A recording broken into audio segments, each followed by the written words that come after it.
জুলাই আন্দোলনের অন্যতম পরিচিত মুখ শরীফ ওসমান হাদী। আন্দোলনের সময় তিনি রাজপথে সক্রিয়ভাবে অংশ নিয়েছেন। অন্যায়ের বিরুদ্ধে সরব অবস্থানের কারণে তিনি দ্রুতই আলোচনায় আসেন। পরবর্তীতে তিনি যুক্ত হয়েছেন ইনকিলাব মঞ্চের সঙ্গে। এই প্ল্যাটফর্ম থেকে তিনি বিভিন্ন সামাজিক ও রাজনৈতিক ইস্যুতে বক্তব্য দিয়েছেন এবং আন্দোলনে অংশ নিয়েছেন।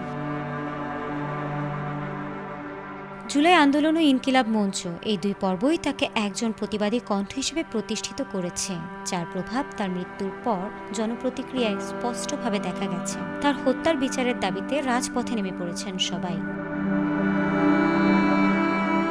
এই পরিকল্পিত হত্যাকে কেন্দ্র করে বৃহস্পতিবার রাত থেকেই ঢাকা বিশ্ববিদ্যালয় এলাকা, শাহবাগ সহ রাজধানীর গুরুত্বপূর্ণ স্থানে বিক্ষোভকারীরা জড়ো হয়েছেন। তার হত্যাকারীদের দ্রুত গ্রেপ্তার এবং দৃষ্টান্তমূলক শাস্তির দাবি জানিয়েছেন। পতিত আওয়ামী লীগ ও ভারতীয় আধিপত্যবাদের ষড়যন্ত্রের বিরুদ্ধে স্লোগান দিয়েছেন জুলাইয়ের যোদ্ধারা এবং অবিলম্বে স্বরাষ্ট্র উপদেষ্টার পদত্যাগের দাবি জানিয়েছেন তারা।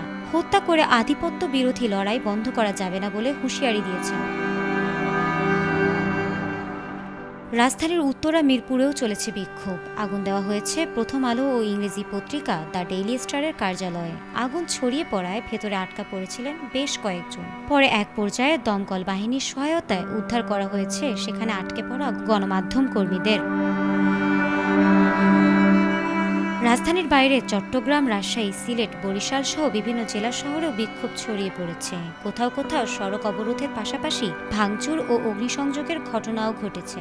এতে চরম ভোগান্তিতে পড়েছেন শত শত রোগী ও যাত্রীরা। ওসমান হাদীর নিজ জেলা ঝালকাঠিতেও বিক্ষোভে নেমেছেন অনেকে। রাস্তায় আগুন জ্বালিয়ে বন্ধ করে দেওয়া হয়েছে যান চলাচল।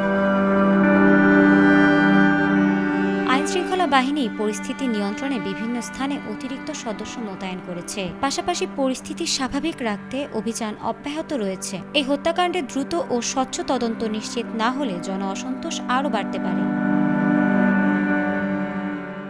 Desk report, ATN Bangla.